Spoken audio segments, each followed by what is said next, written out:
Death is the one authority that never asks what title you hold. It does not pause before a crown. It does not hesitate at the gates of a palace. It makes no distinction between the hands that cultivate a field and the hands that offer a blessing from the balcony of St. Peter's Basilica. Emperors, laborers, philosophers, scientists, and popes all remain subject to the same unavoidable condition. Every human body eventually returns to the order from which it emerged. Few thinkers understood the consequences of this equality more radically than Baruch Spinoza. His name unsettled religious authorities not because he wrote a simple attack on death, but because his philosophy challenged the assumptions through which people understood life, God, authority, and their place in existence. In 1656, while still a young man, Spinoza was expelled from the Portuguese Jewish community of Amsterdam through an exceptionally severe decree of excommunication. Members of the community were forbidden from communicating with him, conducting business with him, or reading his work. The community that had educated him and given him a spiritual home now treated his questions as a danger. His offense was not violence, theft, or betrayal. His danger was intellectual independence. He questioned religious authority at the point where authority becomes most vulnerable, its claim to speak for God. He refused to accept that inherited beliefs were true merely because generations had repeated them. He wanted to know whether those beliefs survived rational examination. This leads us toward an unusual question. When a pope dies, and the Catholic world enters mourning, bells ring, cardinals gather, ceremonies begin, and millions of people turn their attention toward Rome. What would Spinoza have seen beneath this extraordinary display of grief, continuity, symbolism, and power? This is not an argument against the sincerity of Catholic faith. It is not an attempt to insult those who find consolation in religious tradition. Grief can be genuine, even when it is shaped by ritual. Faith can carry ethical meaning, even when philosophers question its theological foundations. The purpose is different. Imagine borrowing Spinoza's lens and looking through it for a moment. He earned his living producing and polishing optical lenses, but the more dangerous lenses he created were philosophical. Through them, familiar institutions appeared strange. Sacred claims became open questions, and emotions that seemed spontaneous revealed hidden causes. To understand how he might interpret the death of a pope, we must first understand how he interpreted God. Spinoza was born in Amsterdam in 1632 into a Portuguese Jewish family descended from people who had escaped persecution. His community had rebuilt itself in a relatively tolerant society after generations of religious insecurity. Its traditions were not merely abstract doctrines. They were a source of survival, identity, and protection. Spinoza grew up within that world. He studied scripture, religious law, and the intellectual traditions available to him. But gradually, he began asking questions that threatened the boundaries preserving the community. After his excommunication, he lived quietly and supported himself through work connected with optical lenses. There is something almost symbolic in this. During the day, he helped make instruments through which people could observe things otherwise hidden from the eye. In his philosophical work, he attempted something similar. He tried to create a clearer instrument for understanding reality. His major philosophical system became so controversial that several of his writings were condemned or banned. Yet his influence continued expanding after his death. His ideas entered debates about science, democracy, freedom of thought, biblical interpretation, emotion, ethics, and the relationship between humanity and nature. So this is not an arbitrary meeting between an obscure philosopher and an important religious ceremony. It is a confrontation between two different ways of understanding reality. One begins with revelation, hierarchy, and sacred tradition. The other begins with nature, necessity, and reason. The central point of tension can be expressed through Spinoza's famous formula: Deus sive, natura God, or nature. For Spinoza, God and nature were not two completely separate realities. God was not a human-like ruler standing outside the universe, observing it from a distant throne, making occasional interventions, changing plans, rewarding favorites, or suspending natural laws. Everything that exists within the one infinite reality. Nature is not a machine created and abandoned by a supernatural craftsman, nor is it a stage on which God sometimes appears to interrupt the normal performance. The necessary order of nature is itself the expression of divine reality. From this perspective, miracles do not represent breaks in nature's order. They reveal gaps in human understanding. When people call an event miraculous, They often mean that they do not yet understand its causes. Nature itself has not violated its structure. Our knowledge has simply reached its limit. Now consider what this does to the philosophical foundations of the papacy. If God is not a separate ruler who distributes privileged access to selected individuals, what does it mean for one human being to occupy a unique position between humanity and the divine? What happens to the idea of spiritual mediation when the divine is not outside nature at all? These are not minor theological disagreements. They alter the structure of authority itself. Once the separation between God and nature begins to disappear, the idea that one institution possesses exclusive access to divine will becomes difficult to defend philosophically. If all people exist within the same infinite order, no human being stands outside nature or above its laws. A pope may carry immense symbolic, political, and spiritual authority. Millions may interpret his words as guidance. His office may be surrounded by centuries of doctrine and ceremony, but his body still belongs to nature. He becomes ill through causes. He ages through causes. He dies through causes. When a pope dies, Spinoza would therefore begin with something far simpler than the public spectacle surrounding the event. He would see one finite human mode reaching the end of its present organization. He would see a body no longer capable of maintaining the relations that made its individual life possible. He would not interpret this as the destruction of nature, because nothing stands outside nature and nothing escapes its order. The individual form passes, but reality itself does not lose anything from its infinite being. From this viewpoint, death is neither a supernatural punishment nor an exception requiring cosmic explanation. It is part of the same necessary order that produces birth, growth, change, illness, and renewal. Everything surrounding that death, the solemn music, the vestments, the gathered crowds, the destruction of the papal seal, and the election of a successor, belongs to another level of analysis. Nature explains why the individual dies. Human institutions explain what society does with that death. And this is where Spinoza's lens begins to reveal something far more uncomfortable. The ceremony is not only responding to mortality, it is also protecting an authority that must survive the mortal person who temporarily embodied it. The death of a pope does not leave the Catholic Church without direction for long. The transition follows a highly organized sequence, developed and refined over centuries. The fisherman's ring, associated with the authority of the deceased pope, is formally rendered unusable. His body is prepared and displayed so the faithful may mourn. A traditional period of official mourning unfolds. The cardinals gather, and eventually the conclave begins, separating those responsible for choosing a successor from the pressures of the outside world.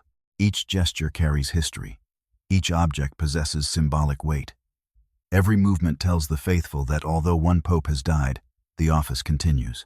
Spinoza would likely place much of this symbolic world within what he called imagination, but his use of that word must be understood carefully. He did not mean imagination only as fantasy or creative invention. He meant a form of knowledge built from images, memories, testimony, partial impressions, inherited associations, and emotional experience. Imagination is not always false. It is incomplete. A person may encounter something real through imagination, while still misunderstanding its causes. We see an effect, feel its emotional force, and form a belief before we understand the larger system producing it. Religious ceremonies work powerfully at this level. Incense, sacred clothing, architecture, music, silence, repeated gestures, and ancient words create associations that reach people before rational analysis begins. They produce reverence not by presenting a chain of logical arguments, but by arranging an experience. Spinoza would not need to claim that every participant is consciously deceiving the public. The process is more subtle than conspiracy. Rituals endure because they organize emotion. They teach the body how to feel before the mind has examined what it believes. Notice the moment in which the papal funeral occurs. The person surrounded by extraordinary titles has just demonstrated the most ordinary and universal fact of human existence. He was mortal. The death itself dissolves the apparent distance between the Pope and everyone watching. His body is now as powerless before nature as any other body. Yet precisely when this equality becomes undeniable, the ceremony surrounds him with the strongest signs of distinction. The vestments return.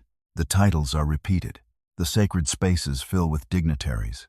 The institution speaks most loudly at the moment when the individual has fallen silent. Spinoza might interpret this not as simple dishonesty, but as a deeply human response to instability. When a symbol of order disappears, the community intensifies the rituals that promise continuity. The sensory grandeur reassures the faithful that the structure remains intact.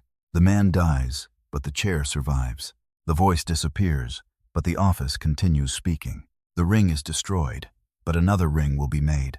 This movement from death toward continuity brings us to one of Spinoza's most important concepts, Conatus. Every existing thing, in Spinoza's philosophy, strives to persevere in its being. This does not mean that every object consciously wants to survive. It means that each thing expresses its power through the effort to continue according to its nature, for as long as the surrounding causes allow. In a living organism, this may resemble the instinct for survival. The body resists injury, seeks nourishment, avoids danger, and attempts to preserve the organization that makes it what it is.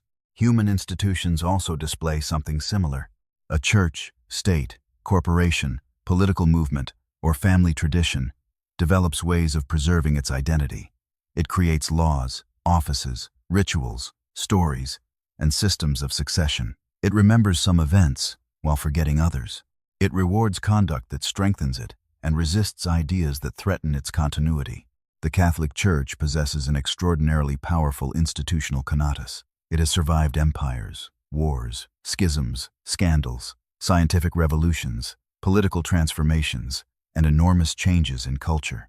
Its survival cannot be explained only by doctrine. It has also depended on its ability to organize itself across generations. Viewed through this lens, papal succession is more than a religious formality. It is a mechanism designed to ensure that the death of one leader does not become the death of the institution. Before grief can become institutional paralysis, established procedures begin. Authority is temporarily redistributed. Roles become clear. The process of selecting a successor transforms uncertainty into expectation. The individual pope may have possessed a distinctive personality, political direction, or pastoral vision. But the succession system communicates that no personality is indispensable. The structure must be capable of absorbing the loss of any individual who occupies it. Here we meet a revealing contradiction. Christian theology repeatedly emphasizes the temporary character of earthly life. Human beings are told not to place their ultimate hope in worldly power. Earthly glory passes. Material structures decay. A greater reality is said to await beyond death. Yet the institution teaching transcendence has devoted extraordinary intelligence and discipline to preserving itself within history. Spinoza would probably not treat this as a shocking exposure of hypocrisy. He would see it as what Conatus predicts. The Church persists because, like other organized forms of power, it acts to defend the conditions of its continuation. Its transcendent language does not remove it from nature. Its leaders still respond to incentives. Its factions still compete. Its structures still adapt to external pressure. Its authority still depends on public recognition. For centuries, the papacy has been presented as part of an unbroken succession reaching back to the Apostle Peter. Within Catholic belief, that continuity is sacred. But from Spinoza's perspective, the narrative also performs a practical institutional function. It establishes legitimacy. A ruler cannot depend on force alone. Authority becomes more stable when people imagine it as natural, ancient, divinely intended, or historically inevitable. The story of uninterrupted succession binds the present office to a sacred origin. It transforms institutional continuity into a sign of divine approval. Spinoza would ask us to distinguish the emotional force of this narrative from rational knowledge of its causes. Why must the succession appear unbroken? Why must each new pope be connected symbolically to the first? What happens to the institution if people begin to see the office as a historical construction rather than a divinely established necessity? These questions do not prove that the tradition is meaningless. They reveal why the meaning matters to the institution's survival. And there is a larger question.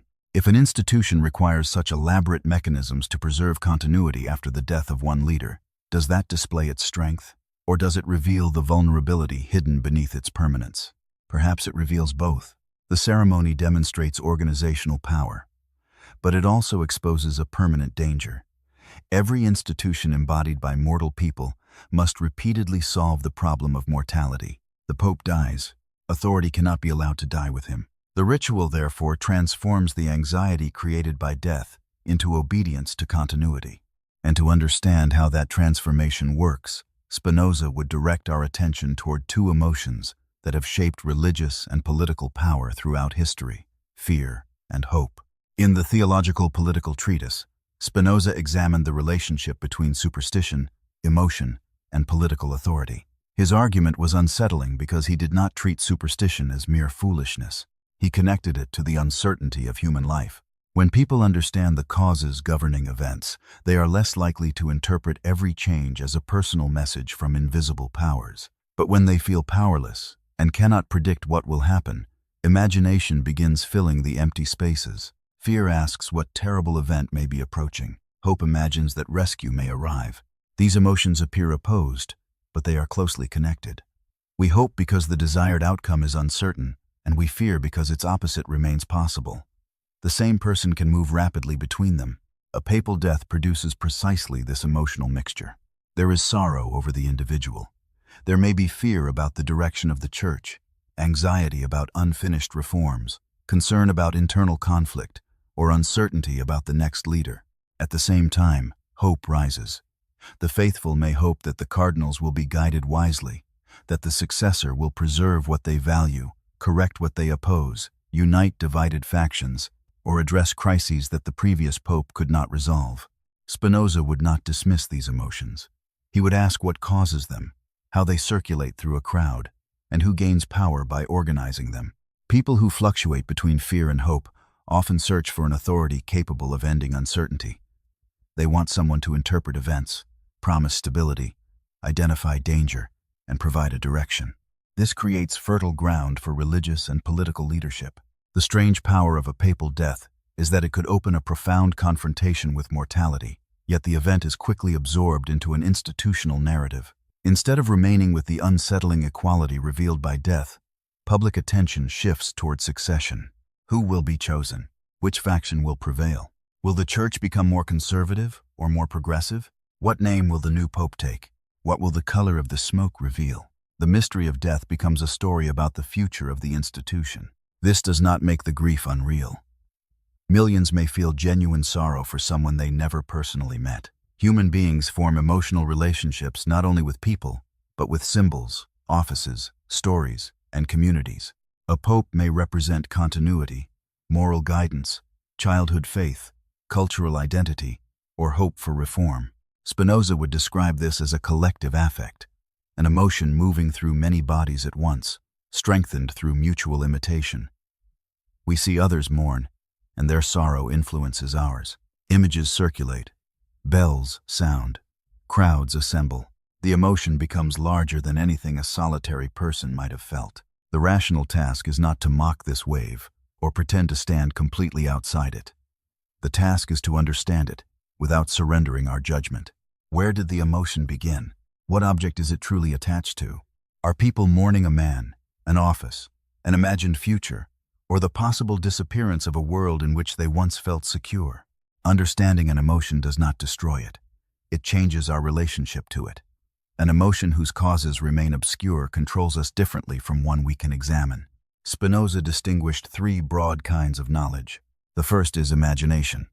At this level, we know through scattered experience, images, hearsay, memory, custom, and association. This is where most public reaction begins. Coverage focuses on dramatic photographs, fragments of biography, symbolic objects, personal stories, crowds, speculation, and familiar phrases. These elements can communicate real information, but they rarely explain the deeper structure producing the event. The second kind of knowledge is reason. Here we search for common principles and causal connections. A rational political analysis of papal succession may examine the composition of the College of Cardinals, geographical representation, alliances between factions, institutional priorities, doctrinal tensions, and geopolitical pressures. It asks why particular candidates attract support and what consequences their election might have. This is more adequate than passive consumption of images. Yet even serious political analysis can continue treating the papacy as a unique exception rather than one example of a wider pattern. The third kind is intuitive knowledge. This does not mean a supernatural feeling or unexplained inner message. It refers to a deeper comprehension of how a particular thing follows from the larger order of reality. From this perspective, the death of a pope is not isolated from the rest of human experience. It reveals universal patterns: mortality, institutional self-preservation, collective emotion, symbolic authority, historical continuity, and the struggle between inherited meaning and rational examination. This third perspective does not require us to deny the uniqueness of the individual who died. It allows us to understand that uniqueness without removing him from nature. The Pope is simultaneously a person, a symbol, a political actor, a spiritual leader, and a temporary bearer of an institution's authority. The event is therefore natural, emotional, political, and symbolic at the same time. But Spinoza's analysis leads toward an even more threatening implication. If God is nature, and if understanding the divine means understanding the reality in which all people already participate, then access to truth cannot belong exclusively to a priestly class. Reason is not reserved for cardinals. Nature does not reveal its laws only to theologians. The capacity to seek adequate understanding belongs, at least in principle, to every human being. This could be called a democratization of the sacred. It removes the absolute need for an institutional gatekeeper standing between the individual and the divine order. Spinoza's concept of beatitude intensifies this challenge. Beatitude, or blessedness, is not a prize granted after obedience to an authority. It is not a payment delivered from outside nature. It emerges through adequate understanding and through the intellectual love of God, the joy arising when the mind understands itself as part of the infinite order. Such blessedness requires no exclusive intermediary. It cannot be purchased. It does not depend on a title. It is not conferred by a ceremony. It develops as a person moves from confused ideas toward clearer understanding, from passive emotion toward greater activity, and from fear toward rational comprehension. This does not mean Spinoza regarded every religious tradition as worthless. He recognized that religion could encourage justice, compassion, and social cooperation. Sacred narratives could guide people ethically, even when they did not possess philosophical knowledge. His objection was aimed at superstition and coercion, especially when authority used fear to prevent people from thinking freely. From this perspective, a papal funeral does more than honor a deceased person and prepare the church for a transition. It also displays a particular model of spiritual authority. The architecture, hierarchy, ritual, and global attention communicate that divine meaning flows through privileged channels. Spinoza would ask whether the ceremony awakens ethical wisdom or strengthens dependence. Does it lead people toward greater understanding, or does it encourage them to remain spectators of a sacred order controlled by others? Does it help them confront mortality honestly, or protect them from that confrontation by surrounding death with institutional magnificence? These questions cannot be answered simply by pointing to sincerity. A ritual can be sincere and still reinforce hierarchy. An emotion can be genuine and still be manipulated. A tradition can contain wisdom while also protecting forms of power. Spinoza's method requires us to hold these realities together without escaping into either blind reverence or easy contempt. And nowhere is this balance more necessary than when we confront the human being hidden beneath the papal titles. Consider the names placed upon a pope: Holy Father, Supreme Pontiff, Vicar of Christ, Servant of the Servants of God. Consider the ceremonial clothing, the guarded residence, the diplomatic authority, the crowds waiting for a gesture from a distant balcony. Such symbols can make one life appear to belong to a different category of existence. Yet illness does not recognize ceremonial distinction. Age does not retreat before doctrine. The body does not become incorruptible because millions respect the office it occupies. Eventually, the Pope encounters the same limit that every anonymous person encounters. His lungs, heart, blood, and nervous system remain part of nature. No title changes the causal order governing them. Spinoza would not necessarily treat this as material for ridicule. He might find it profound. Death removes the illusions created by social rank. It reveals that the difference between a pope and a laborer is not a difference between two kinds of being. Both are finite expressions of the same reality. Both possess a limited power to persevere. Both depend on conditions they did not create. This equality is not merely moral, it is ontological. It belongs to what human beings are. For Spinoza, wisdom does not require us to hate life because it ends, nor does it require an obsession with death. It requires understanding our place in nature so clearly that mortality no longer appears as a personal insult committed by the universe. We suffer intensely when we imagine that reality promised to obey our desires. We treat necessary change as betrayal. We demand permanence from bodies, relationships, identities, and institutions whose very nature includes transformation. Understanding necessity does not make loss painless. It prevents pain from being multiplied by confusion. The death of a pope therefore contains a potentially liberating message. No human authority stands outside nature. Every hierarchy is constructed among beings who share the same fundamental vulnerability. Yet the institutional ritual can redirect attention away from this equality. The body is dressed in pontifical vestments. Ceremonial objects surround it. Officials approach an established order. The individual death becomes a global institutional event. Instead of remaining a reminder that the Pope was human, it becomes another demonstration of the uniqueness of the papacy. This is the paradox Spinoza would want us to notice. The event that most clearly exposes the limit of hierarchy becomes a means of renewing hierarchy. The mortality of the person confirms the continuity of the office. The body disappears, but the structure presents itself as permanent. Of course, no finite institution is permanent. Conatus is a striving to persist, not a guarantee of immortality. Every finite thing encounters forces greater than its own power. Bodies fail, governments collapse, languages disappear, religions transform. Institutions that once seemed indestructible become historical memories. The Catholic Church has displayed extraordinary durability, but durability is not eternity. Modern religious authority faces pressures radically different from those of earlier centuries. Secularization has changed the relationship between society and doctrine. Traditional hierarchies no longer command automatic obedience. Survivors of institutional abuse demand accountability. Scientific explanations compete with supernatural interpretations. Global communication exposes contradictions that institutions once contained locally. Knowledge itself has become less vertical.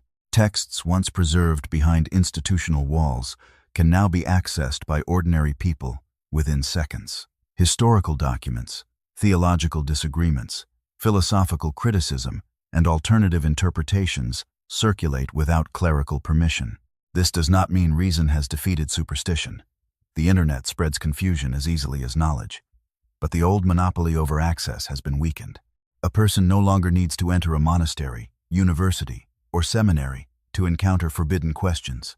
Authority must now compete in an environment where people can compare claims instantly. Spinoza understood the political importance of this freedom. He knew that institutions often defend themselves by limiting which questions may be asked. His own excommunication demonstrated how communities respond when intellectual independence appears to threaten collective stability. He also understood that repressing thought does not eliminate thought. It often reveals the institution's fear of examination. The death of a pope can therefore become a test of institutional conatus. The Church must choose a successor capable of preserving unity while responding to forces demanding change. Too much rigidity may accelerate alienation. Too much reform may threaten groups whose identity depends on continuity. Every choice contains risk. Consider the kind of reform associated with Pope Francis. Greater emphasis on mercy, concern for the marginalized, criticism of economic indifference, attention to corruption, and a simpler public image than many expected from the papacy. Spinoza might have appreciated efforts to reduce unnecessary pomp or to direct religious ethics toward compassion and social responsibility. But he would probably have regarded such changes as institutional reform rather than philosophical revolution. A more humble pope remains a pope. A less ornate hierarchy remains a hierarchy. A more compassionate use of authority does not answer the question of why one institution should possess privileged access to divine truth. The limits of reform become clearest after a reforming leader dies. If changes depended mainly on one personality, they may disappear with that person. If they became embedded in the institution, they may survive. Succession reveals whether reform transformed the structure or temporarily changed its tone. Conservative forces may attempt to restore earlier patterns.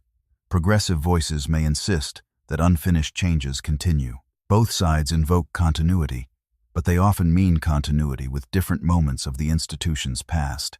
This struggle shows why institutional change is difficult. An institution must adapt enough to survive its environment while remaining recognizable to those whose loyalty depends on its identity. If it changes too little, it risks irrelevance. If it changes too much, it risks becoming something else. Conatus, therefore, produces both adaptation and resistance. The Church modifies its language, public priorities, and methods while defending the foundations it considers essential. Spinoza would not predict the future by appealing to prophecy. He would examine causes, demographic changes, political pressures, education, economic conditions, internal factions, technological developments, and the emotional needs of believers. The future of religious authority will not be determined by an institution's claim to eternity. It will emerge from the balance of forces acting upon it. This is where the death of one pope becomes more than a personal loss. It becomes an opening in which the hidden structure of power temporarily becomes visible. The mourning is real. The spiritual longing is real. The political competition is real. The institutional fear is real. And no single interpretation is sufficient unless it can explain how all these elements coexist within the same event. What then would Spinoza actually say about the death of a pope? He would probably resist the simple verdict many people want. He would not offer automatic condemnation merely because the event is religious, nor would he surrender reason in the presence of sacred ceremony. He would not claim that every believer is deceived, every ritual is empty, or every emotion is manufactured. But neither would he accept the Church's interpretation simply because it is ancient, solemn, and shared by millions. He would ask us to see the complete network of causes. At one level, a pope's death is a natural event affecting a finite human being. His body loses the organization that allowed it to continue living. In this respect, his death belongs to the same order as every other death. At another level, it is an emotional event. People grieve not only the man, but the meanings attached to him. Their sorrow may contain gratitude, fear, memory, political concern, spiritual dependence, and anxiety about change. At another level, it is an institutional crisis. A position of enormous authority becomes vacant, factions prepare, procedures activate, and the Church's Conatus becomes visible through its effort to preserve continuity. At another level, it is a media spectacle. Images are selected, narratives are repeated, personalities are evaluated, and the attention of millions is directed toward a small geographical point. And beneath all these levels lies a philosophical opportunity. The death of a pope invites us to reconsider the relationship between mortality and authority. It asks why human beings give certain individuals sacred status, why communities need symbols of permanence, and why institutions surround death with ceremonies that redirect grief toward continuity. It asks whether spiritual experience truly requires a gatekeeper. It asks whether inherited meaning becomes stronger or weaker when examined rationally. It asks whether our respect for tradition comes from understanding or from fear of losing the world that tradition created for us. Spinoza's greatest contribution here is not a final judgment about Catholicism. It is a method of liberation. Freedom does not arise from rejecting everything inherited simply because it is inherited. Reflexive rebellion can be another form of passivity. A person who automatically opposes tradition may be controlled by it as completely as the person who automatically obeys it. Both are reacting. Understanding requires more. It asks us to identify causes, recognize emotional attachments, distinguish symbols from realities, and examine the power relationships hidden within familiar meanings. True freedom, in Spinoza's framework, is not action without causes. Nothing exists outside causality. Freedom means becoming more active through adequate understanding rather than being pushed blindly by forces we do not comprehend. Imagine standing among a crowd mourning a pope. You feel something, but instead of immediately judging or obeying the emotion, you examine it. Are you grieving the individual? Are you afraid of what his death may change? Are you responding to the sorrow of others? Does the ritual awaken compassion, childhood memory, loyalty, resentment, or longing for certainty? Once you understand more of the causes, the emotion does not necessarily disappear, but it becomes less capable of controlling you without your awareness. The same method applies far beyond religion. Where in your own life does ritual protect an identity you are afraid to question? Where do you confuse repetition with truth? Where does an institution ask for loyalty by presenting itself as eternal, natural, or indispensable. Where do fear and hope keep you waiting for an authority to solve a problem you must learn to understand? Perhaps this occurs in politics.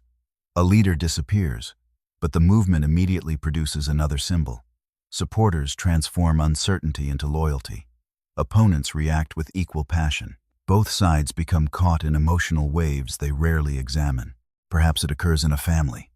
A tradition continues because no one remembers how it began, yet questioning it feels like betrayal. The custom survives not because everyone understands its value, but because the family fears what its disappearance might reveal. Perhaps it occurs in your career. An organization speaks as though its goals are permanent and sacred, while individuals are treated as replaceable. When a leader leaves, the machinery reorganizes itself and continues. Perhaps it occurs within your identity. You defend an image of yourself, created years ago, because abandoning it feels like a kind of death. Your personal Conatus becomes attached not only to your existence, but to the story you tell about who you are. This is where Spinoza's institutional analysis becomes deeply personal. You also create rituals of continuity. You repeat explanations that preserve your self-image. You resist evidence that threatens familiar beliefs. You search for signs that confirm what you already hope. You imagine dangers that protect you from change. The same drive that helps a church survive centuries can keep a person imprisoned inside an outdated identity. Conatus is not an enemy. Without the effort to persist, there would be no life, commitment, courage, or creative work. The problem begins when the desire to preserve ourselves becomes attached to confusion. We may fight to protect what weakens us because we have mistaken it for our essence. Greater understanding changes the direction of this striving.